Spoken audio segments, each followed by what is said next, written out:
ahora sí vamos a las preguntas. A ver aquí. Qué bueno que me tocó primero para preguntarle de otro tema y que ya después le pregunten de lo que le quieren preguntar. Presidenta, me presento y perdón que le dé un poco de contexto, pero me lleva a mi primera pregunta. Me llamo Aaron Aragón y junto con Luis, mi socio, tenemos un medio independiente en Chihuahua, se llama Chihuas News. Estamos contratando 11 frecuencias de radio para poder llevar nuestro noticiero y también tenemos un portal digital. Ya llegamos a 62 de los 67 municipios. Nos faltan 5 porque ya no tenemos más riñones para empeñar, pero pronto vamos a conseguirlo.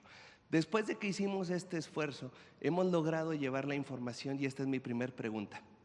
En mi estado existe un cerco mediático enorme. A pesar de los esfuerzos de la delegada Mayra Chávez en Bienestar, del de la difusión Eber Quesada, inclusive de los mismos diputados, los medios no publican absolutamente nada de lo que se hace en gobierno federal, sino todo lo contrario. Allá todo lo que está mal es culpa suya, todo. Y nosotros nos hemos dado cuenta que incluso en el Congreso ya está pasando lo mismo, a pesar de que el viernes le dieron para atrás en el Congreso del Estado a la lista de los magistrados y que en tribuna la diputada Brenda Ríos señaló fuertemente lo que pasó, el diputado Cuauhtémoc Estrada les dijo lo que les tenía que decir y la diputada Jael Argüelles les dijo vendepatrias, en realidad en los medios publicaron todo lo contrario. Con el apoyo de 22 diputados se aprobó por mayoría la votación de la lista de candidatos. En otro medio, esta lista de aspirantes a jueces y juezas está aprobada por el Congreso y así nos vamos. Me gustaría preguntarle y aprovechar que en este espacio se va a escuchar su respuesta como tal. ¿Qué opina de esta situación en nuestro estado? Pues qué bueno que existen medios independientes como ustedes. Decirle al pueblo de Chihuahua que escuche la mañanera del pueblo, que nos sintonice a las 7:30. Ya no se dice sintonice, ¿verdad? Que ponga las redes sociales o el canal de televisión pública para ver y escuchar la mañanera. Todavía, en efecto, hay quien cree que evitando que haya información que sea balanceada, va a tener legitimidad. Pero no, eso ya quedó en el pasado. La verdad, la elección pasada fue para nuestro movimiento muy buena en Chihuahua. Entonces, al pueblo de Chihuahua decir que vea, escuche medios independientes y que siempre tenga toda la información. Gracias, presidente. En otra pregunta, el día de ayer y el sábado fue el tercer informe de la gobernadora. Ella comentó que tienen una gran relación con usted, que el problema de la relación con el sexenio pasado fue por terceras personas que metieron, pues ahora sí que grilla, eso es lo que comentó la gobernadora. ¿Qué opinión tiene usted respecto a esto y cómo es su relación con la gobernadora? Nosotros nos corresponde, independientemente del origen político de las y los gobernadores, trabajar conjuntamente y establecer relaciones de respeto. Cuando no hay relación de respeto, entonces se deja de atender como se debe atender a la gente. Ella gobierna Chihuahua y nosotros también gobernamos Chihuahua desde el gobierno federal. Entonces tenemos que coordinarnos. Es como ahora en Guanajuato. Hay un problema de inseguridad que todos conocemos en Guanajuato. Entonces, si hay buena voluntad de la gobernadora para coordinarse con el gobierno federal para atender este problema, pues vamos a colaborar. Distinto es cuando hay un gobernador o gobernadora que lo que quiere es permanentemente atacar políticamente y no poner por encima de todo a la población, a la gente. Entonces, hasta ahora en Chihuahua pues se ha trabajado conjuntamente y lo que esperamos pues es una relación de respeto y ya la gente toma sus decisiones cuando hay elecciones. Hablando de esa colaboración, hemos visto que en Ciudad Juárez pasa algo como lo que usted está comentando. Queríamos preguntarle sobre cómo van con los terrenos para las casas de cuidado, perdón, los centros de cuidado infantil. Bien, va muy bien, ¿verdad? ¿Quieres informar? Sí, muchas gracias, presidenta. Efectivamente, el nuevo modelo de centros de educación y cuidado infantil, los CESIS, que es la evolución de las guarderías, la presidenta Claudia Sheinbaum determinó que fuera ya en Chihuahua y en particular en Ciudad Juárez, con un énfasis a las hijas e hijos de madres trabajadoras de la maquila, uno de los quizá segmentos más lastimados durante la época neoliberal, con salarios precarios, centros de trabajo que representaban ciertos riesgos y que ahora pues han decidido colaborar. Ahora, de los 12 centros de educación y cuidado infantil, 5 son con terrenos que nos donó la presidencia municipal. Lo recibimos el 28 de enero en donación y estamos en el proceso de escrituración, justo trabajando con la presidencia municipal. Son 5, 4 de ellos para centros de cuidado infantil de 250 lugares, uno que es un terreno un poco más pequeño, pero muy bien ubicados todos, ese es para 110 lugares, porque están cerca de los lugares donde viven las madres que trabajan en maquiladoras. Además, algo que nos pidió la presidenta y que trabajamos muy bien con el presidente municipal fue que se están construyendo 2 más por parte del DIF o con recursos del DIF federal y que iban a ser operados por el DIF municipal y que ahora se ha determinado que pasen a operación por parte del IMSS. El resto son los que estamos trabajando con la industria maquiladora para el modelo de CESI de prestación por empresa. Los primeros que comentaba son de prestación directa por el IMSS, ya no más subrogaciones, este desorden generalizado que llevó a casos como el de la guardería ABC, ahora son de prestación directa por el propio Seguro Social con sus propios trabajadores y trabajadoras. Muchas gracias. Presidenta, como le comentaba en el informe, la gobernadora agradeció bastante el apoyo federal y también en las declaraciones el presidente de Ciudad Juárez agradeció mucho lo que está pasando con esto. Preguntarle, porque mucha gente nos escribió en las redes sociales, ¿por qué escogió Ciudad Juárez para iniciar con esto? Pues hay una deuda histórica con las mujeres de Juárez. La violencia contra la mujer se hizo patente durante una época muy difícil para las mujeres de Ciudad Juárez. La mayoría de ellas mujeres trabajadoras de la maquila, incluso muchas de ellas que no habían nacido en Chihuahua y que decidieron irse para allá porque había empleo. Entonces, una deuda histórica. Y además en campaña o previo a la campaña, creo que en el periodo de la encuesta, cuando fui a Ciudad Juárez, tuve una reunión con mujeres de la maquila y al preguntarles pues qué es lo que ellas necesitaban, hablaron de guarderías, de centros de cuidado infantil que les permita dejar a sus hijos y poder ir a trabajar en un lugar bien cuidado. Hay historias muy difíciles de familias, de mujeres, muchas mujeres solas que tienen hijos, que incluso dejan a sus hijos solos en la casa porque no tienen dónde dejarlos y ellas tienen la necesidad de trabajar para atenderlos y para llevarlos sustancial. Entonces, por eso iniciamos en Ciudad Juárez. Por último, es un símbolo. Perdón. Es un símbolo.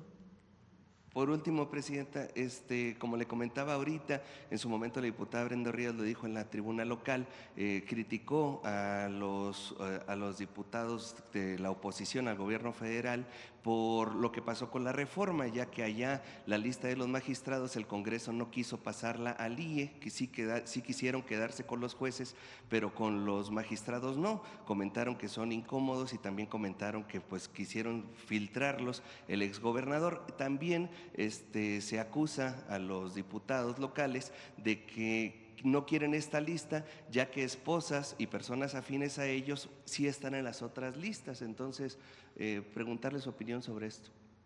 Supongo que la reforma que se estableció en los estados, y eso lo revisa Ernestina Godoy, para que cumpla con la reforma constitucional. Eso significa que tiene que haber candidatos y candidatas de los 3 poderes, del Ejecutivo, del Poder Judicial de Chihuahua y del Legislativo. Y ahí pues debe considerarse pues todos los perfiles, ¿no? Y recuerden que es constitucional que todos los poderes judiciales estatales deben cambiar con el voto popular a más tardar en 2027. Le agradecemos mucho el espacio. Muchas gracias. Gracias. Ahora sí, a ver aquí. Muchas gracias, presidenta. Amir Ibrahim, del Quintana Roo MX. Acaba de convocar al Zócalo a los mexicanos y mexicanas este próximo domingo. ¿Cuál sería la convocatoria a los paisanos que viven en Estados Unidos Ellos quieren ayudar, señora presidenta, siempre en los comentarios de los programas que hacemos, participan mucho y han estado preguntando cómo ayudamos, cómo pueden participar los paisanos. Presidenta. Pues por lo pronto pienso que pueden enviar cartas al gobierno de los Estados Unidos, a sus congresistas, hablando de la afectación que significa los aranceles para Estados Unidos y para México, para explicar a la gente qué es esto del 25% de aranceles. México exporta, hoy somos el principal socio comercial de los Estados Unidos, es decir, aquí se produce una parte muy importante de lo que consumen los estadounidenses, particularmente automóviles. Pero esta exportación tiene que ver con una integración comercial y productiva. Quiere decir que no es que aquí se fabriquen los automóviles completos y se envíen exportados a los Estados Unidos, sino que las autopartes se fabrican una parte aquí, después se van a Estados Unidos, luego regresan, luego se van a Estados Unidos, luego regresan y luego se forman en armadoras, ya sea aquí o en los propios Estados Unidos, o en el propio Estados Unidos. Es decir, hay una integración económica muy importante que se ha dado a lo largo de los últimos 40 años y particularmente en el último periodo, producto, después de la pandemia, de que muchas empresas que estaban en China decidieron venir a México a instalarse aquí, o empresas que ya existen en México y decidieron ampliar sus capacidades porque en su momento pues hubo problemas en el envío de mercancías de China a Estados Unidos o a México. Entonces, eso se llamó la relocalización o se llama la relocalización de las empresas. Entonces, México ha aumentado su exportación a los Estados Unidos. Pero esa exportación que se envía precisamente por la integración comercial genera empleos en México y en Estados Unidos. Esta idea de que solamente se generan empleos aquí, pues no es correcta. Se generan en los dos lados precisamente por esta integración. ¿Qué va a pasar ahora? Estados Unidos impone 25% de impuesto a todas las exportaciones mexicanas, sin distinción. Entonces, ¿qué quiere decir? Que lo que se produce aquí, cuando se va a Estados Unidos, les va a costar a Estados Unidos 25% más. Si nosotros ponemos el mismo impuesto de regreso, pues va a costar otro 25% regresarlo. Y volverlo a enviar, pues otro 25%. ¿Qué va a pasar con eso? Pues va a encarecer los productos.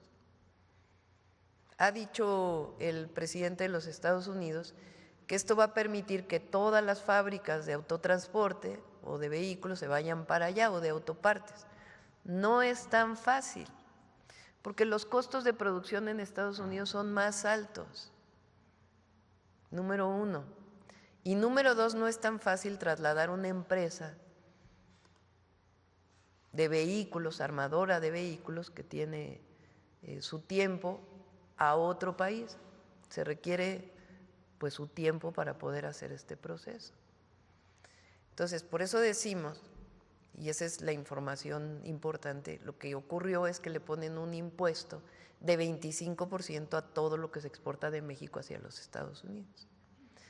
Entonces, lo que nosotros decimos es, esto va a afectar a los dos países, y más, Canadá también tiene su 25%. Entonces, ¿a quién va a afectar más? A los estadounidenses, porque necesariamente, porque los productos no se pueden mover en un día, su fabricación, pues va a provocar un aumento de precios al consumidor. Entonces, ¿qué decimos nosotros? Al revés, deberíamos de estar promoviendo mayor integración económica que nos permita competir con Asia, porque juntos nos fortalecemos, separados no nos fortalecemos. No es solo que todo se vaya a producir allá, no es tan sencillo. Ayer me decía un empresario que recibí aquí unos empresarios, mexicanos que tienen fábricas en Estados Unidos que les está costando mucho trabajo conseguir mano de obra allá. Entre otras cosas porque ya no hay tanto bono demográfico, es decir, ya no hay tanta gente tan joven que trabaja en las fábricas y otros fenómenos que se generaron a partir de la pandemia. Entonces, por eso nos fortalece la integración. Ahora, poner el asunto del fentanilo como el argumento para poner el 25% del impuesto, pues tampoco tiene sustento. Primero por los resultados que hemos dado, que estamos trabajando para evitar que el fentanilo cruce hacia los Estados Unidos, también para beneficio, para ayudar a Estados Unidos y para beneficio de nuestro país, porque nosotros queremos bajarle a la violencia. Pero hay que tomar en cuenta que el consumo de fentanilo en los Estados Unidos, pues no solamente viene de México, como se ha querido promover. También los precursores de fentanilo entran por los puertos de Estados Unidos. También se produce, se comercializa, se distribuye en Estados Unidos. ¿Quién lo hace? Pues la mayoría son grupos delincuenciales formados por, entre otros, por estadounidenses. Por eso los datos que pongo aquí. Fíjense esto es a ver si puedes ponerlo de este instituto. Es muy interesante, muy, muy interesante.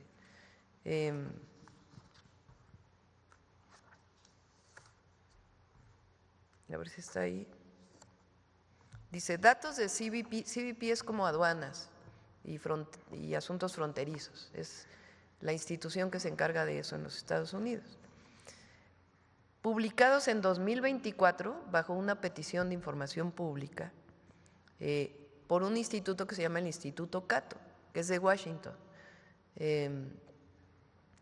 Revelan que 80% de los detenidos en los puertos de entrada de Estados Unidos, o sea, de México a Estados Unidos o de Canadá a Estados Unidos o los puertos marítimos, entre 2019 y 2024 fueron ciudadanos estadounidenses. O sea, porque hay esta idea, es más, a ver, ponle abajo la parte que leímos hace rato.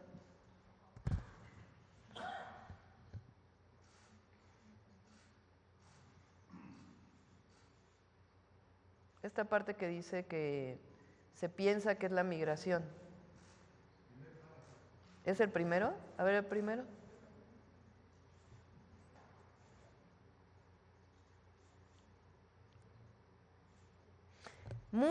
Fíjense esto. Aprecia el micrófono.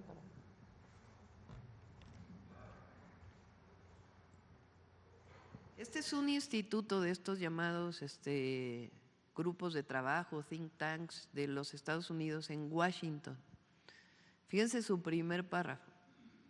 Muchas personas creen erróneamente que la inmigración es fundamental para el suministro ilícito de fentanilo en los Estados Unidos. Sin embargo, los defensores de este punto de vista han ofrecido poco más que especulación para apoyarlo. Los nuevos datos obtenidos por el Instituto Cato a través de una solicitud de la Ley de Libertad de Información cuestionan esta creencia.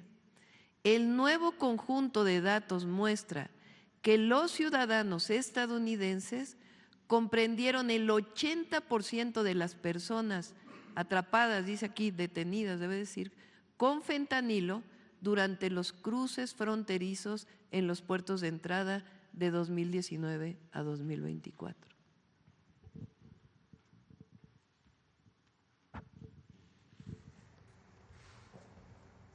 Es un delito llevar droga de un país a otro, ilícita.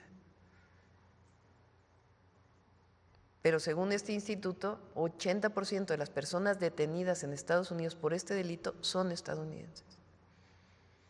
Que hay esta idea de que todos son mexicanos. Ahora, ¿quién distribuye, quién comercializa la droga en Estados Unidos? Entonces, por eso decimos, vamos a coordinarnos, por supuesto que queremos coordinarnos. Cada quien que atienda su parte. compartimos información, inteligencia. Nosotros nos toca una parte en México y lo estamos haciendo. A ellos también les toca una parte de Estados Unidos.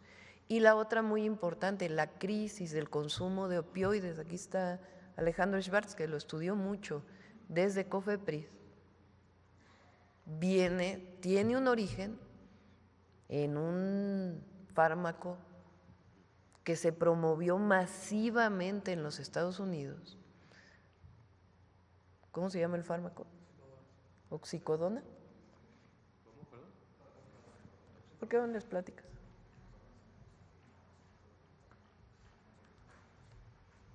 Efectivamente, como señala la presidenta, hay un fármaco que es un opiáceo de consumo oral que se llama oxicodona, Oxycontin. La FDA lo autorizó para que se pueda vender sujeto a una receta, pero por consumo oral, y esto es uno de los elementos descrito ampliamente en la literatura como el origen causal de la crisis de los opiáceos en Estados Unidos. O sea, ese medicamento contenía fentanilo y lo vendían en farmacias como si nada. Es un opioide, es un opioide. Sí, es un opioide sintético, pero lo importante es que es de consumo oral. Entonces, el acceso aumenta porque vas a la farmacia, lo compras y te lo tomas. Y fue autorizado por la FDA y está también documentado que esa autorización fue plagada de conflictos de interés. ¿Y para qué sirve ese medicamento? Para el dolor. Para el dolor. Medicamento para el dolor que empezaron a comercializar sencillamente en farmacias y enviciaron a su pueblo. Básicamente es lo que está diciendo. Así es. Cuando los médicos tratamos a un paciente con dolor, utilizamos se llama una escalera del dolor, en el cual si tú tienes un dolor leve le das paracetamol, ¿no? Y si tienes un dolor muy grande le das un opiáceo. Lo que sucedía con este medicamento es que pacientes con dolores leves les daban un opiáceo y no el medicamento que requería para el nivel de dolor que tenía. Esto hace una dependencia a este medicamento que cuando ya no lo requieres, pues lo tienes que seguir consumiendo. Muchas de las personas que están ahorita en esta situación, de drogadicción, ¿primero consumieron este medicamento? Pues, a ver, no necesariamente, pero algunos sí. No necesariamente, pero sí fue uno de los elementos causantes de la crisis de los opiáceos en Estados Unidos. Es decir, una persona iba al doctor porque tenía un dolor de espalda, que es la causa de consulta más común de los adultos. En vez de darte el paracetamol, que es el medicamento que requieres, o otro analgésico no opiáceo, como ya estaba autorizado un opiáceo oral, te daban el Oxycontin o el Oxicodona, te quitaba el dolor, pero te generaba una profunda dependencia. Muchas gracias. Es decir, hay temas de consumo de drogas que tienen que ver con un problema de salud pública, de atención a los jóvenes, requieren una atención integral. La campaña que hemos desarrollado aquí del fentanilo, que venía desde el presidente López Obrador, está acompañada de un número telefónico para atender, para que aquellas personas que tienen algún tipo de dependencia a una droga puedan salir de ello a partir de una atención integral. De tal manera que es desde la prevención hasta la atención integral lo que estamos haciendo. Eso no necesariamente existe en los Estados Unidos, entre otras cosas porque además no tienen un sistema de salud público realmente, es mucho menor que el nuestro.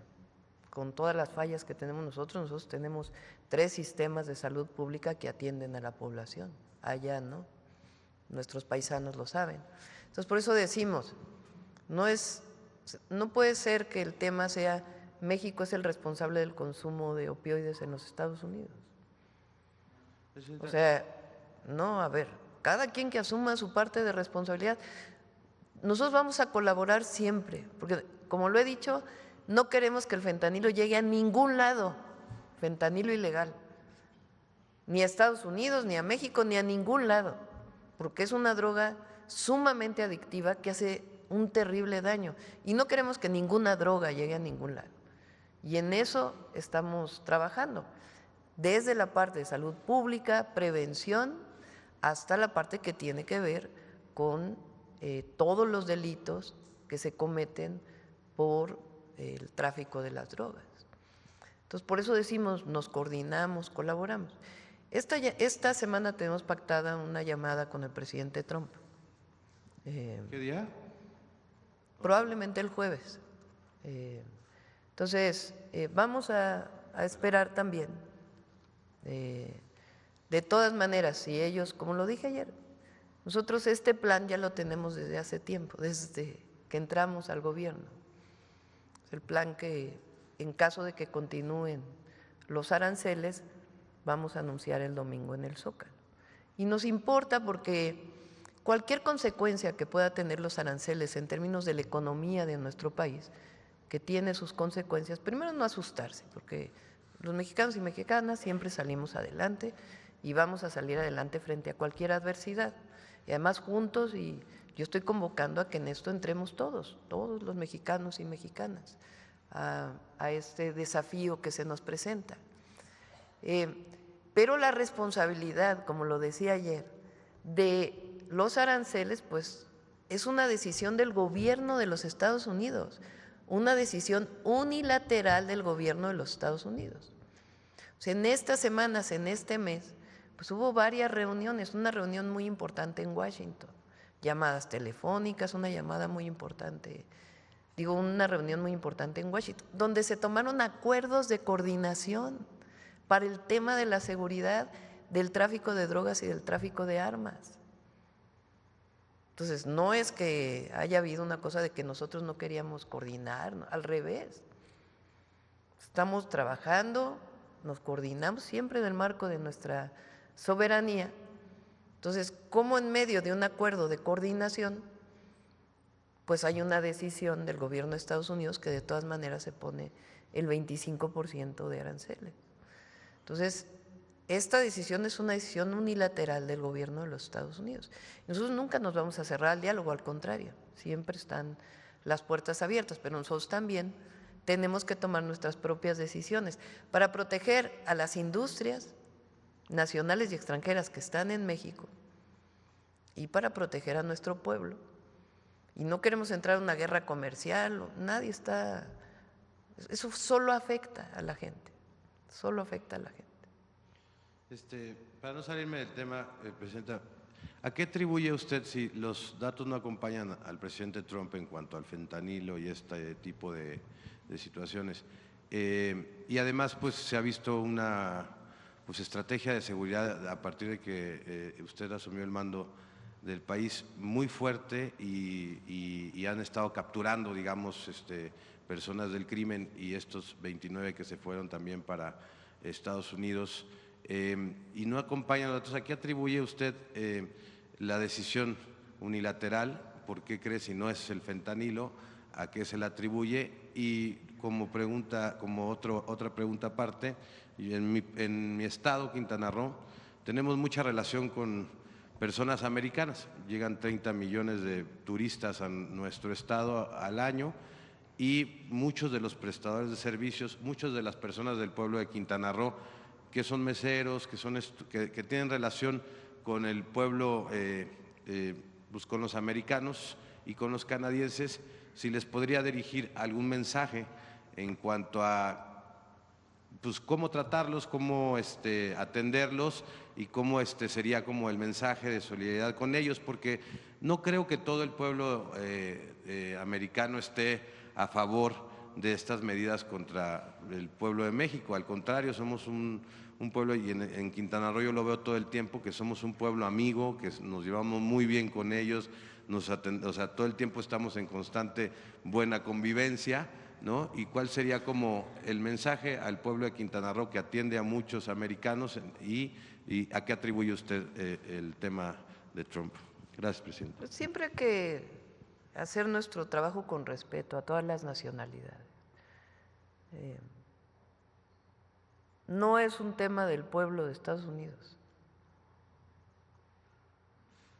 Por ahí hay una encuesta, a ver si la encuentran, no sé dónde la vi, no sé si es de Reuters, que dice que un porcentaje muy alto de estadounidenses están en contra de ponerle aranceles a México. A ver si la encuentran. Sí, es de Reuters, ¿no? A ver si la encuentran para poderla poner. Y han salido también, bueno, de ayer a hoy, fíjense, luego se notó en la bolsa de los Estados Unidos el impacto del anuncio. O sea, no es solamente un asunto del impacto que puede tener en México, sino el impacto que tiene en los Estados Unidos. Tan es así que en pocas horas hay una cantidad de instituciones, de cámaras de comercio, de gobernadores, de legisladores en Estados Unidos, de presidentes municipales, de condados, que dicen, esto nos va a hacer mucho daño a nosotros. O sea, muchos estadounidenses, empresarios estadounidenses que dicen, no tiene sentido poner el 25% de arancel a las exportaciones de México a Estados Unidos. Entonces, no, en eso hay que ser. Y la otra es, el presidente Trump ayer dijo que me respetaba, lo dijo así y además se ha referido a mí de diversas maneras y se lo agradezco, la verdad. Y yo también lo respeto. El asunto es que encontremos la forma de colaborar, de coordinarnos, sin subordinación de nadie, para beneficio de nuestros pueblos. Entonces siempre vamos a poner eso por encima de todo. No ayuda esto ni a ellos ni a nosotros. Se hicieron muchas propuestas sobre la mesa en temas comerciales. Repito, se llegaron a acuerdos muy importantes en la reunión sobre seguridad. Entonces es mucho mejor irse por ese camino de la coordinación a este camino de imponer unilateralmente aranceles, pues que nosotros también vamos a tener que responder. Pero eso no ayuda a nadie. En caso de que la llamada del jueves llegue a un acuerdo de suspender los aranceles y esto, la convocatoria del domingo se cancelaría. Vamos a ver cómo está. Yo creo que de todas maneras hay que reunirnos, hay que dar información. Entonces Es muy importante. Nosotros venimos de ahí, de la plaza pública. Venimos de informar a la gente desde abajo. Entonces la mañanera del pueblo ayuda mucho, pero nosotros también tenemos que informarle a la gente pues de esta situación, porque el gobierno, los gobiernos estatales, porque estamos invitando a los 32 gobernadores, 31 gobernadores y a la jefa de gobierno a este proceso, a enfrentar esto en unidad, porque este es un asunto más allá de un partido político, es un asunto que va contra el país. Entonces, no tenemos todavía exactamente la hora, pero ya les estaremos informando y esperemos pues que sí se dé la llamada, porque siempre el diálogo ayuda, siempre. Y más el diálogo bilateral pues de dos presidentes de países vecinos. Muchas gracias, presidenta. Sí, aquí.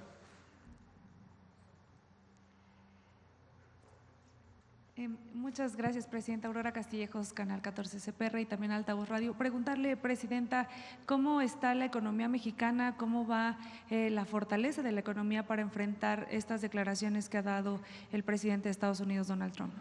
La economía de México está fuerte. Las reservas del Banco de México son históricas.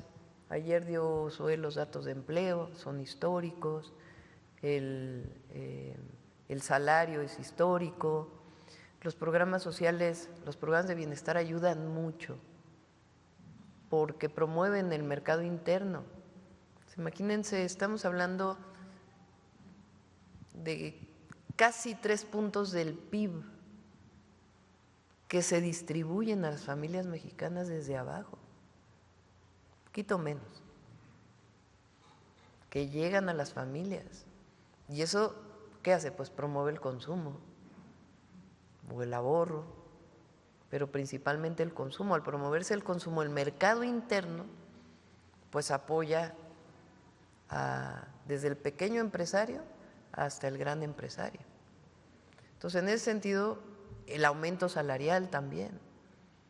En ese sentido está fuerte. Ahora, una parte de nuestra economía, pues sí está sustentada en esta integración que se ha dado desde hace muchos años con Estados Unidos. Entonces, pero salimos, por eso pongo el ejemplo de la pandemia, La pandemia, el PIB se cayó casi 9%. Se perdieron más de 10 millones de empleos. Y en 2 años se levantó el país, con la ayuda de todas y de todos, y con un modelo distinto al que había antes. Antes era endeudarse para apoyar a los de arriba. El presidente López Obrador, y fue reconocido por el mundo entero, salió muy bien México económicamente de la pandemia, porque muchos otros países se endeudaron terriblemente, y aquí salimos bien porque se apoyó desde abajo. Entonces, y el Plan México, que mucho está sustentado en nuestro mercado interno. Es decir, que no importemos tanto, sino que desarrollemos nuestra propia industria manufacturera para proveer al mercado interno. Entonces, el Plan México sigue en una u en otra circunstancia, porque necesitamos el apoyo de todos para que no se pierdan empleos y que se siga desarrollando. Y la industria automotriz, fíjense, la industria automotriz estadounidense es la que más problemas va a tener, porque, por ejemplo, de lo que más se importa de China a México son autopartes de General Motors. Entonces, le imponen allá aranceles para Estados Unidos. Entonces, llega aquí a México y en aranceles de aquí para allá y luego regresan. Como decía Marcelo el otro día, que un pistón cruza no sé cuántas veces para poderse hacer, porque pues es una integración que se dio por muchos años. Entonces, está fuerte la economía de México y vamos a salir cualquiera de las circunstancias adelante, porque lo mejor de todo es nuestro pueblo, lo mejor, siempre. Gracias, Presidenta. En otro tema, hoy la Suprema Corte de Estados Unidos va a escuchar los argumentos del Estado mexicano relativos a la demanda contra las armadoras y distribuidoras de armas. Me gustaría saber cómo va este tema y qué se tiene preparado para hoy, si nos puede detallar un poco. Sí, si gustan que la Cancillería, que es quien está llevando el caso, les informe, pero siguen estas demandas, tanto a manufactura como a distribución. Sería un precedente histórico para México y también para Estados Unidos. Es que ya ellos tienen la prueba más contundente. El propio Departamento de Justicia lo reconoció. A ver, pon el publicado del Departamento. Ah, bueno, ¿este qué era? Perdón, ya me…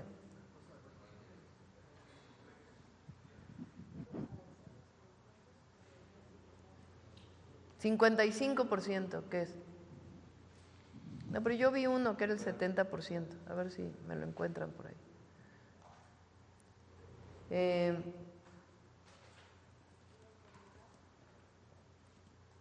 55% en contra, ¿no? Bueno, en esta ya es 55% en contra, y hay otra que vi que 70% está en contra, en este caso es 55%.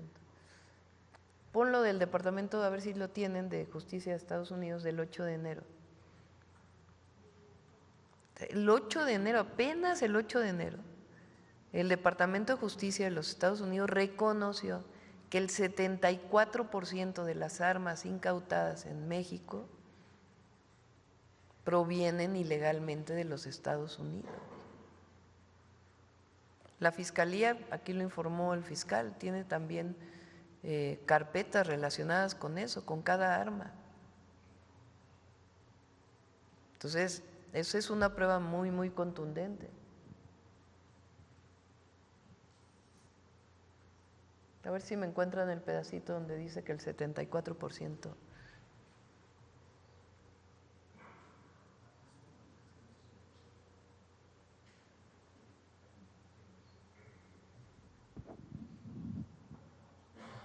Dice este documento: las armas originarias de Estados Unidos y recuperadas en México entre el 2017 y 2021 representan el 74% de todo el crimen internacional relacionado con armas que ha sido trazado por el productor.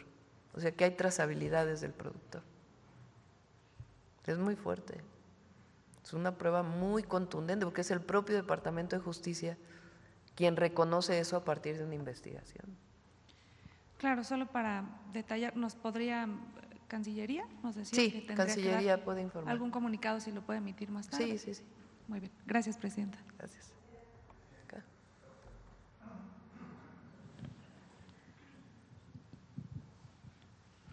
Hola, Presidenta, ¿cómo está? Buenos días. Buenos días. Luis Ángel Marín, de Radio Resultados. Pues primero preguntarle el tema de salud. Según las estadísticas, los infartos son una de las causas más comunes de muerte en México. Muchas veces ocurren en lugares públicos estos infartos y no hay tiempo de que pues la persona llegue a algún hospital.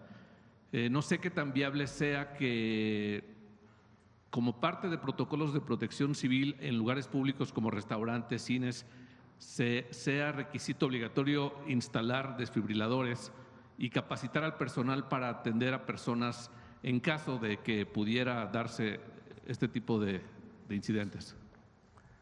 Bueno, hay dos tipos de estrategia.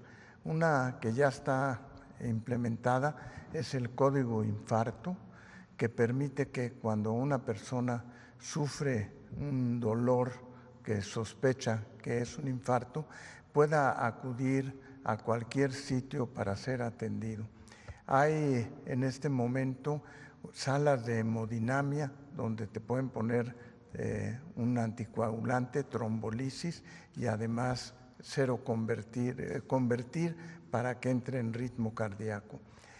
Sí estamos estudiando la posibilidad de que no en cada restaurante ni en cada sitio, pero sí en sitios públicos como son, por ejemplo, los aeropuertos, como son edificios en donde existe una gran concentración de gente, puedan existir aparatos para desfibrilar a una persona que sufre arritmia y que pueda ser trasladado con el código infarto para ser atendido. Existe ya el proyecto para eso y, como digo, el código infarto ha salvado muchas vidas ya en México. Pero en el caso de los lugares públicos, muchas veces por el tráfico, por la dificultad de accesos, ¿una reacción inmediata podría salvar vidas, doctor? Sí, sí puede salvar vidas, definitivamente. Un infarto puede ser súbito, puede fallecer en ese momento, pero generalmente el infarto tiene unas horas a donde, si se actúa adecuadamente con el código infarto, se puede lograr una sobrevida importante. Muchas gracias, doctor. Y las salas de hemodinamia también, ¿no? Sí. No sé, eso es, o tú, David, no sé, ¿quieren comentar eso? Eso es importante. Claro que sí. Sí, adicional a lo que comentaba el doctor Kersenovich, del código infarto para tener estos medicamentos y los equipos de los trombolíticos en el primer nivel de atención, no solamente en los hospitales, sino se hizo un esfuerzo enorme y se ha seguido avanzando en todas las instituciones para que en cada hospital o centro de salud se cuente con los medicamentos trombolíticos, con la capacitación del personal y el equipo necesario para ganar tiempo y llegar a las salas de hemodinamia. Uno de los principales problemas que se tenía es que no se contaba con salas de hemodinamia públicas en estados completos. Se tenían que plantear traslados muy largos que a veces pues ya no daba tiempo para poder atender con este intervencionismo cardíaco a los pacientes que entraban por infarto. Uno de los elementos que se ha trabajado más es la integración, es decir, las salas de hemodinamia, aunque estén en cualquier institución, en el IMSS, en el ISSSTE o en el IMSS Bienestar, atienden a las personas sin importar la derechohabiencia. Y estos códigos que al final de cuentas son como los centros reguladores de urgencias médicas, pero específicos sobre el tema de infarto. A la fecha, solamente en el caso del IMSS, todos los estados ya tienen una sala de hemodinamia y las llevamos también al segundo nivel de atención y no solamente a la alta especialidad, porque se tenían salas de hemodinamia en los hospitales, en Centro Médico Nacional La Raza, en Siglo XXI, en los hospitales más grandes, ahora también están en los hospitales regionales, ya tenemos cerca de 50, hay algunos estados, algunas ciudades que requieren una capacidad mayor para estar siempre a tiempo. Y es un esfuerzo sectorial que seguimos trabajando con la Secretaría de Salud. Aprovechando, director, Y también, Presidenta, en Papantla, en Veracruz, en 2008 se puso la primera piedra de un hospital regional y han pasado pues todos esos años y se quedó ahí. Al parecer estaba en una barranca. La administración del presidente López Obrador dijo que no era viable terminarlo porque estaba en una situación geológica mala, pero no sé si con la llegada del nuevo gobierno de la gobernadora Nale y el tema de IMSS Bienestar en Veracruz se pueda retomar ese proyecto, porque es un hospital que pretendía ser un hospital muy grande, se invirtieron muchos millones de pesos y bueno, se quedó en obra negra y no se continuó y sigue sin haber hospital de ese tamaño en Papantla, que además iba a atender parte de la sierra, la costa y toda la parte de la zona del Totonacapan. Sí. Sí, uno de los elementos que se trabajaron fue esta revisión de cerca de 112 hospitales, también algunos centros de salud muy grandes, pero sobre todo los hospitales que se construyeron en los tiempos del Seguro Popular, en algunos casos en lugares inadecuados o que se quedaron sin financiamiento, incluso asociaciones público-privadas que se terminaron litigando. Y se hizo un rescate enorme de este tipo de hospitales abandonados.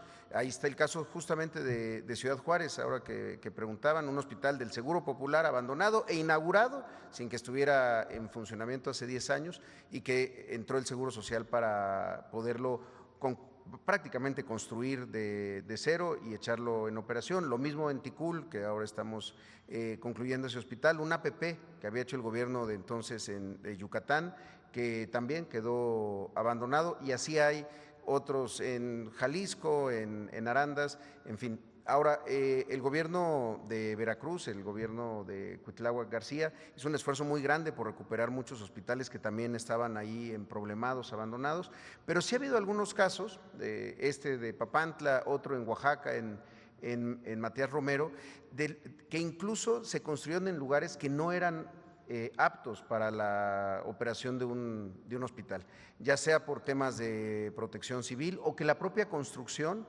a la hora de poderla revisar tenía ese dictamen de protección civil. Habrá que revisar el de Papantla. Allá hay un hospital del programa Coplamar, el antiguo el IMSS Bienestar Programa, que es operado por el IMSS.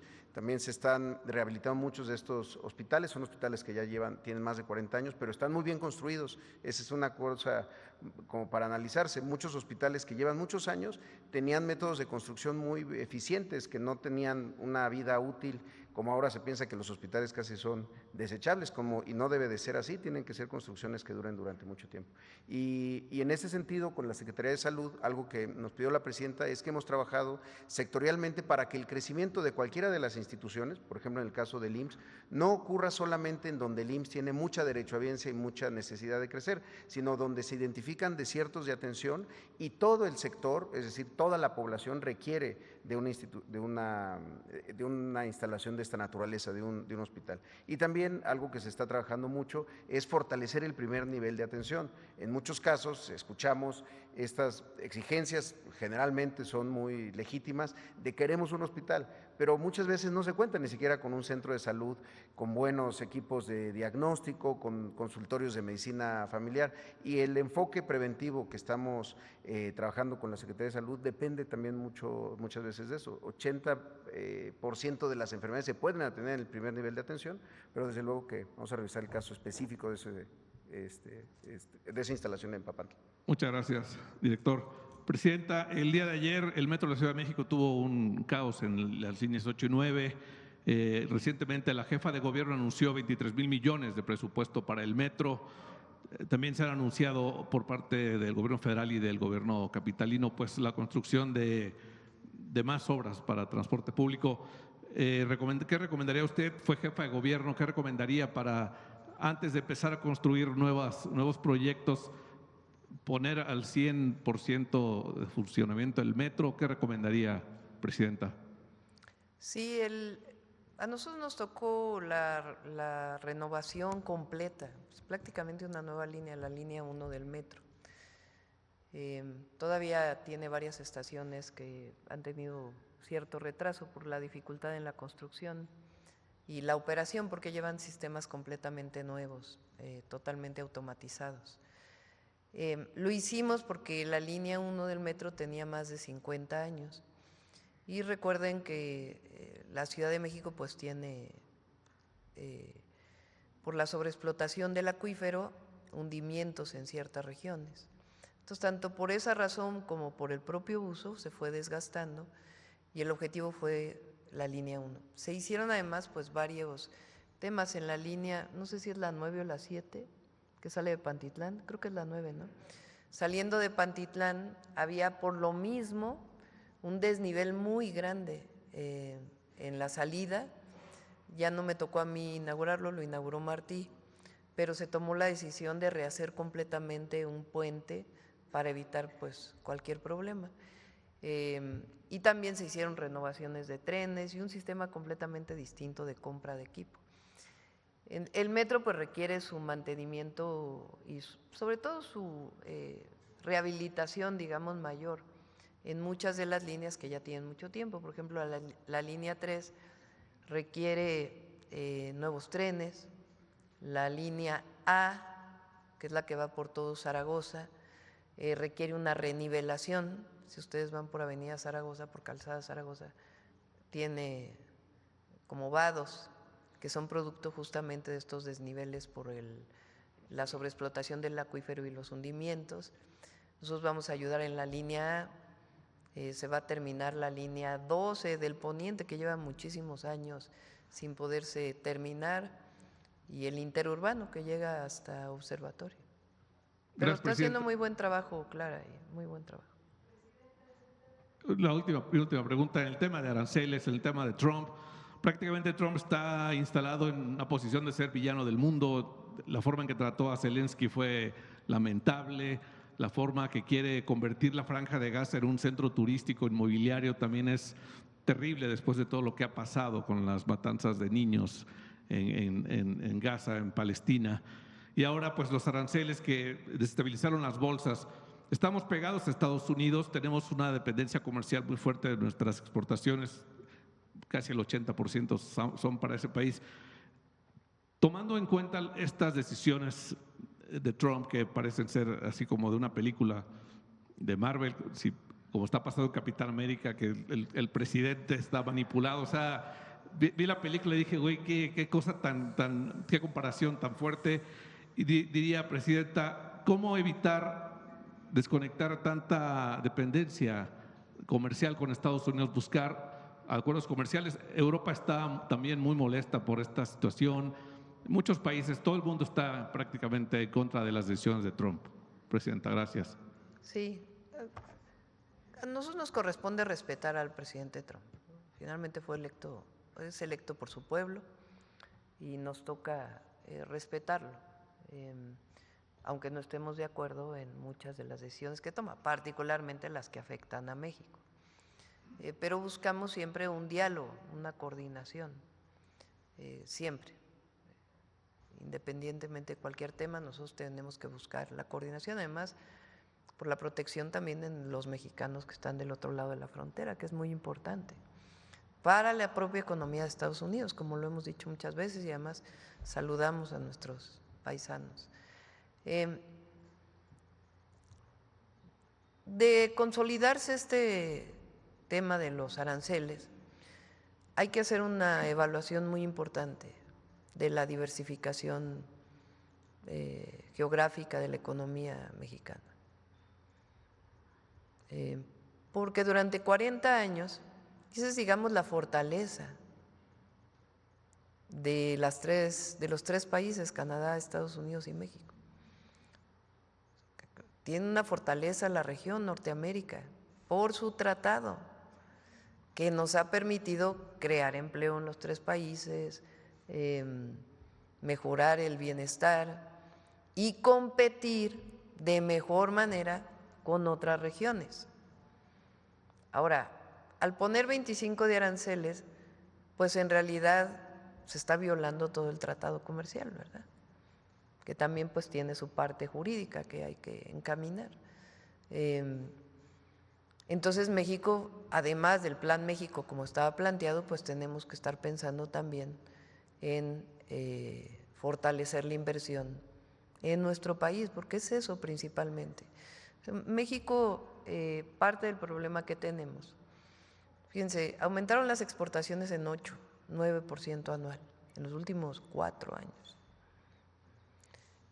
Pero nuestro PIB no creció en ese porcentaje.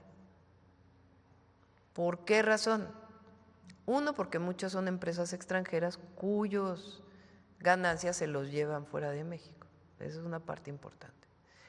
Otra, porque nosotros importamos casi lo mismo que exportamos en términos monetarios. No hemos fortalecido la producción nacional. Entonces, este es un tema incluso que venía desde el presidente López Obrador, el fortalecimiento de la inversión en México. Entonces, de darse ya de manera permanente los aranceles, pues nosotros teníamos que plantear también pues la inversión en México de otras empresas, ¿no? Para el mercado interno, más allá de la exportación, para el mercado interno. Es que durante años se hizo, México es el país que más tratados comerciales tiene del mundo. Y bueno, puede tener sus ventajas, pero también tiene sus desventajas. Tenemos tratados comerciales con Vietnam, con Malasia, con otros países, que pues la pregunta es que no podemos producir todo eso aquí.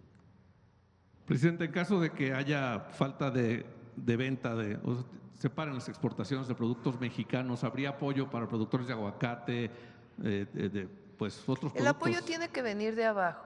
Eso fue una demostración muy importante del periodo del presidente López Obrador. Y tenemos que encontrar otros mercados. Pues el aguacate mexicano es buenísimo. Entonces sí, el mercado estadounidense pues está muy cerca, va para allá, pero muchos otros lugares pueden querer el aguacate mexicano, no solamente. Y las otras exportaciones agrícolas que tenemos también, también pueden irse a otros lugares, ¿no? Y también podemos recibir importaciones de otros lugares en caso de que se suban aranceles de ciertos productos, ¿no? Muchas gracias, Presidenta. Sí.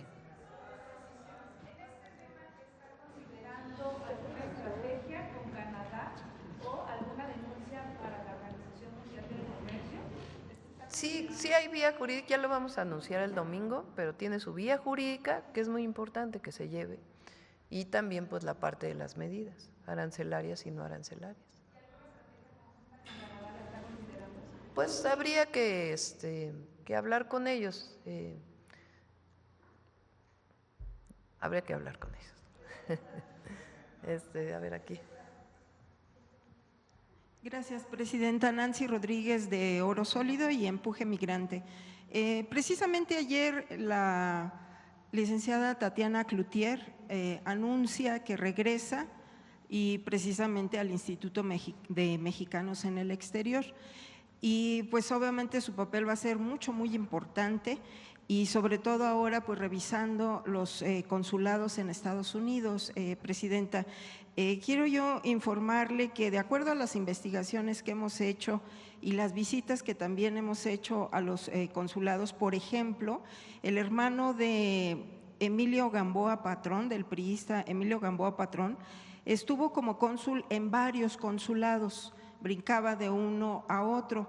A la fecha no aparece como titular, obviamente, de consulado, pero habría que revisar si su presencia o su influencia en las operaciones de algunos de los consulados.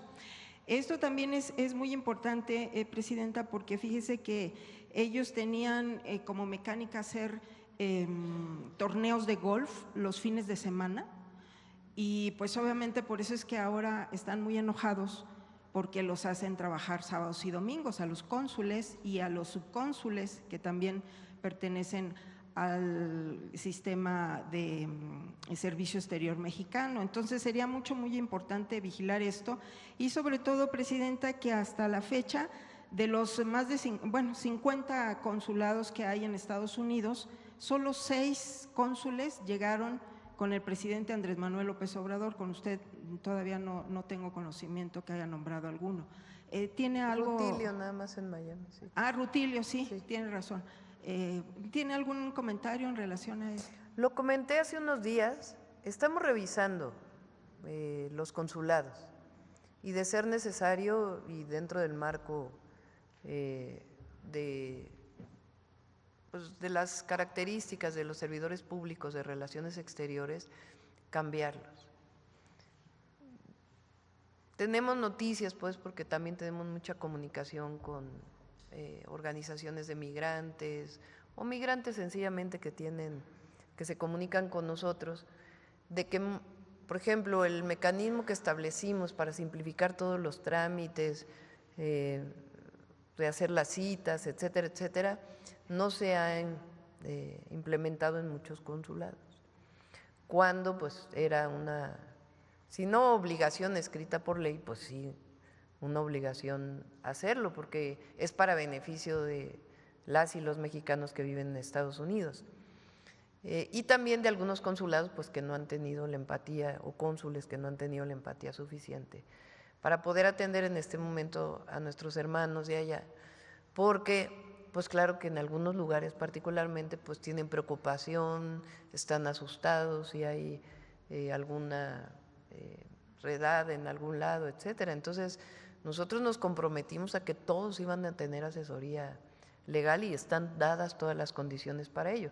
Si en algún consulado no están haciendo esta parte del trabajo, pues necesitamos hacer una revisión muy grande.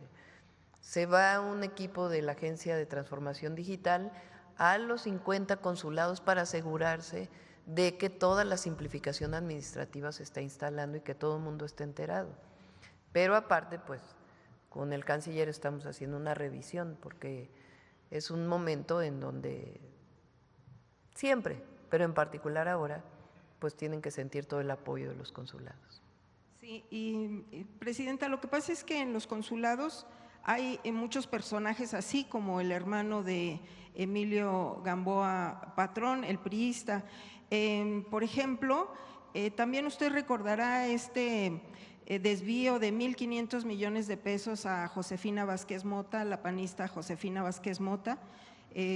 Pues todos lo tenemos presente, más nuestros hermanos migrantes, porque fue pues un desvío de recursos precisamente para atender a los hermanos migrantes. Y este dinero, Presidenta, esta entrega de dinero la hizo Francisco de la Torre, quien ahorita pues es bueno, en aquella fecha era el titular de Mexicanos en el Exterior, trabajaba en Relaciones Exteriores, pero ahorita es el cónsul de Dallas, en Texas.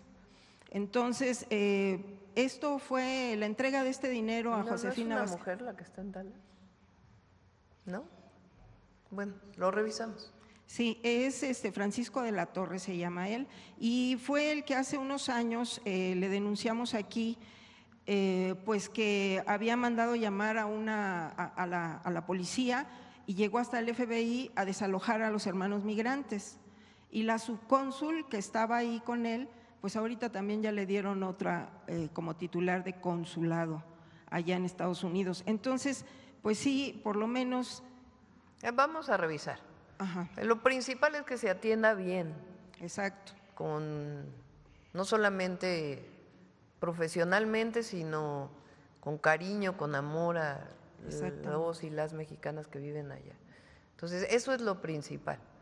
Obviamente los actos de corrupción no los vamos a permitir, pero estamos en esa revisión y si es necesario, se van a tomar decisiones de cambiar a los cónsules, porque pues están recibiendo un ingreso, son servidores públicos, hoy somos parte de un gobierno que está cerca del pueblo, siempre es nuestra prioridad y pues no puede ser que un servidor público que representa al gobierno de México no tenga esta actitud frente a la gente.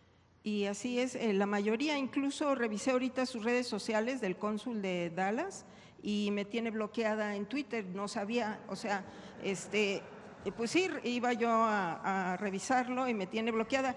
Y Presidenta, precisamente ya por último, le planteamos al presidente el que hay muchos hijos de migrantes allá que ya estudiaron, incluso tienen licenciaturas, que podrían participar en los consulados y trabajar en los consulados. Sí. Lo que pasa es de que hay este obstáculo del Servicio Exterior Mexicano. De que tienen que haber nacido. Ajá, él incluso dijo adelante, está muy bien, y pues eso también es Lo revisamos. el que dicen nuestros hermanos migrantes, pues hasta se ahorrarían las casotas tan caras que se pagan, ¿no?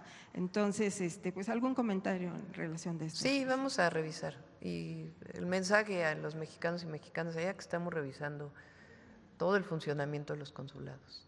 Muchas gracias. Gracias. A ver acá, ya para acabar, terminar. Gracias, presidenta. Marco Antonio Olvera, del periódico digital Hidalgo News y del canal México News World. Le tengo dos preguntas con el tema de los aranceles y una de salud. Empezamos con lo de salud.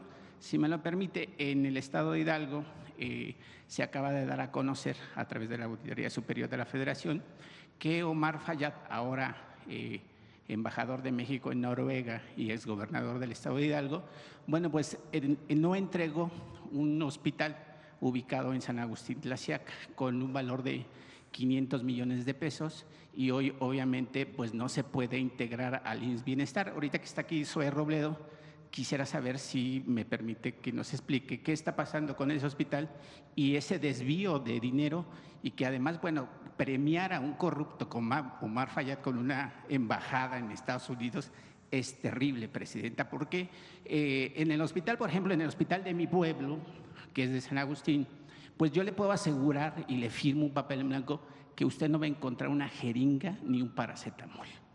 Y el hospital que está supuestamente terminado, que tiene un gran edificio, pues no funciona. Fue un elefante blanco, lo inauguró con el gobernador, incluso con el alcalde en turno, Arturo Máximo Hernández. Entonces, quisiera que nos detallara ese tema, a ver si existe la posibilidad. ¿Tienen la información del hospital o...? ¿Mandé? ¿El de Pachuca? Es de Pachuca, pero le dicen Pachuca, pero está dentro del territorio de San Agustín Tlaxiaca, el municipio, aledaño a la capital que es Pachuca. Sí, ahí ha habido dos momentos y aprovecho para comentarlos. Uno, durante mucho tiempo, y además la gente de Hidalgo lo sabe, se construyó un primer hospital, Seguro Popular, el que está ahí en la entrada de Pachuca, me estoy refiriendo a otro, que igual quedó abandonado, tuvo que entrar el Seguro Social y es el que se concluyó y está en operaciones desde 2021, más o menos. Pero ese es el que era un hospital construido con Seguro Popular, abandonado, que después por pugnas políticas ahí se quedó sin destino y terminó el IMSS tomándolo y entró en operación. Incluso es de los que entró en operación para COVID en el área de urgencias. El otro hospital efectivamente nunca se pudo transferir, no se ha transferido pues al IMSS Bienestar, porque no se entregó, cuando entró el nuevo gobierno, el gobierno de Julio Menchaca, todavía no se firmaba incluso la federalización al IMSS Bienestar del estado de Hidalgo, pero encontraron problemas estructurales en ese hospital, incluso a las pocas semanas, me parece que es el mismo que a las pocas semanas de que se puso en operaciones en algunas áreas, tuvo algún problema de filtraciones o una inundación. Ahora, lo que se habló en su momento con el gobernador Menchaca fue que se concluyera la recepción, se hiciera el acta administrativa de cómo se estaba recibiendo para que entonces pudiera ser transferido al IMSS Bienestar, toda vez que el resto del órgano público descentralizado de servicios de salud del estado de Hidalgo, pues sí había transferido el resto de las instalaciones. Es un tema más bien administrativo todavía de la Secretaría de Salud y de la Secretaría de Obras del gobierno de Hidalgo. Y sí, pues nosotros creemos que es importante que se concluya ese trámite pues para que pueda ser transferido junto con el resto que ya se pasaron al IMSS Bienestar y pueda ser operado por el propio IMSS Bienestar. Pero ahí no nada más es la cuestión de una transferencia administrativa y usted lo sabe perfectamente, secretario. El hospital no está terminado, tiene goteras, no funciona y también también hay un grave problema, Presidenta, que yo ya se lo expuse en la ocasión anterior y voy a seguir insistiendo. El tema del agua, porque no hay agua, entonces se la quiere llevar de San Agustín, Tlaxiaca, para supuestamente el hospital, que obviamente los pobladores no están en desacuerdo en otorgar agua, pero siempre y cuando pues se le deje dividendos al municipio, que es de donde se extrae el agua, y sin embargo pues ahí no sé qué ha pasado con el tema del hospital, cuándo se va a hacer esa transacción, digamos, y cómo se va a arreglar o modificar esas irregularidades que, pues digo, pues 500 millones de pesos para un hospital fantasma, pues… Sí, insisto, tendrá que terminar ese proceso el gobierno de Hidalgo, documentar absolutamente todo de cómo recibió ese inmueble y pues vamos a revisarlo para que pueda ser transferido al IMSS Bienestar. Okay. Gracias. Presidente, y con el tema de los aranceles, yo estoy seguro que los migrantes en Estados Unidos con los cuales tengo contacto por el canal, bueno, ahí hay unos estudiantes de hijos de migrantes en Estados Unidos de diversas universidades. En la administración pasada yo le decía al presidente Andrés Manuel López Obrador que una de las especulaciones por las cuales subían los alimentos cada que querían era porque los propios empresarios acaparaban y especulaban y subían los precios y después, bueno, se hizo ahí un tema de quién es quién en los precios. En ese sentido, Presidenta, los estudiantes de diversas universidades en los Estados Unidos me dicen que le transfiriera, bueno, el mensaje de este tema es que ahora con el tema de los aranceles de Donald Trump se pudiera aplicar, a lo mejor le sirve la autosuficiencia alimentaria de México para México. 2, redireccionar la inversión para un proceso propio de industrialización del campo, la pesca, alimentos e infraestructura en agua, energía y transporte. Y 3, considerar un crecimiento de la demanda interna, de lo que usted siempre está hablando, por medio del aumento de salarios, no del 12%, sino del 20%, para obviamente seguir impulsando la economía de abajo, la de la que usted habla, de los pequeños y medianos empresarios, que al final del día, pues ellos son los beneficiados también de recibir, por supuesto, este apoyo financiero. Ya no es necesario darles una bolsa de 20 o 50 millones de dólares para que ellos trabajen y la gente de abajo pues siga teniendo nada. En ese sentido, Presidenta, no se trata de cerrar las barreras de la frontera de México, pero tampoco de mantener la economía mexicana condicionada al comercio exterior con los Estados Unidos. Y para sustituir un nuevo polo de desarrollo en el concepto de la multipolaridad que ya está en marcha. Medidas de emergencia inmediata con el tema de los aranceles. Implica que México debe contemplar la posibilidad de comercializar de manera internacional nuestro producto, lo que producimos aquí, por supuesto, a través de nuestra propia moneda u otros, y ya no dependiendo directamente del dólar, al margen del dólar. Y esa sería la segunda pregunta, Presidenta, o ese sería el mensaje. ¿Qué podría opinar al respecto? Sí, de mantenerse los aranceles. Que, repito, nosotros no vamos a cerrar la puerta del diálogo, porque es importante, fundamental. Y además, la economía de México está muy integrada y nos fortalece el tratado. Es una estrategia diversificada lo que tenemos que hacer y por eso el Plan México, que se sustenta mucho en fortalecer el mercado interno y la producción en nuestro país y también exportaciones a otros lugares, no solamente a los Estados Unidos. Ahora hay industrias que están muy integradas, como la automotriz, por ejemplo, que esa es muy difícil que deje de estar tan integrada como está, incluso hasta con el 25% de aranceles, precisamente por esto que menciono. No es tan fácil llevar una planta de México a los Estados Unidos, el incremento también de costos de producción que eso va a tener, más las inversiones que eso significa, qué trabajadores van a trabajar allá en los Estados Unidos. Es decir, son varios factores. Entonces, de todas maneras va a seguir habiendo intercambio comercial, pero nosotros tenemos que reorientar pues también la visión a una mayor diversificación. Y la última pregunta, si me lo permite, en la administración del presidente Andrés Manuel López Obrador se firmó el Tratado de Libre Comercio, donde obviamente estuvo Donald Trump y por supuesto el primer ministro Justin Trudeau. En ese entendimiento o pláticas, bueno, pues Estados Unidos ya pretendía sacar de la jugada a Justin Trudeau, que obviamente es el representante de los canadienses. Sin embargo, el presidente Andrés Manuel pidió que se incluyera ese acuerdo trilateral. Hoy, pues Trump impone unos aranceles de manera autoritaria. Yo no sé si el Tratado de Libre Comercio deja de funcionar como tal luego de esta imposición de aranceles, porque pues prácticamente pues dejó fuera de la jugada este acuerdo trilateral. Sí, pues en realidad es un hecho. Al poner 25% de aranceles, pues está totalmente fuera del tratado. Entonces, ¿queda fuera de la jugada este acuerdo trilateral comercial? De mantenerse así los aranceles, pues de todas maneras, Estados Unidos habla de seguir renegociando el tratado. Entonces, por eso tiene que haber diálogo. Entonces, en este caso, pues tiene que haber diálogo al más alto nivel, porque en este mes hubo diálogo también de alto nivel, porque el secretario de Estado de los Estados Unidos y el secretario de Relaciones Exteriores, la fiscal de Estados Unidos y el fiscal general de la República de México, pues son personas de muy alto nivel y se llegaron a acuerdos, pero pues ayer nos dan esta noticia, entonces pues tiene que ser un acuerdo de presidentes, ¿no?